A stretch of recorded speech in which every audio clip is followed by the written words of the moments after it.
நல்லெண்ணம் படைத்திருக்கிற ஊர் பெரியவர்கள், நல்லவர்கள், வர்த்தகர்கள், உங்களுக்காக சொல்ல விரும்புகிறேன். திராவிட முன்னேற்ற கழகம் ஆட்சியை விட்டு கலைஞர் கருணாநிதி அவர்கள் பதவி விலகிய போது 1,30,000 கோடி கடன் வைத்து விட்டு போனார். அதிமுகவுடைய 10 ஆண்டு கால ஆட்சியிலே அதிமுக அரசு வாங்கி வைத்த கடன் 3,50,000 கோடி.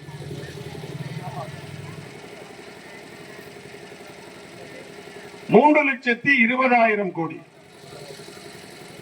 4,50,000 கோடி மொத்தமாக திமுக வச்ச தொடர், அதிமுக வச்சது சேர்த்து.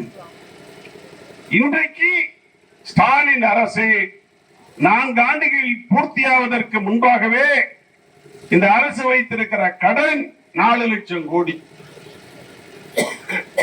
மொத்தமாக 8,50,000 கோடி.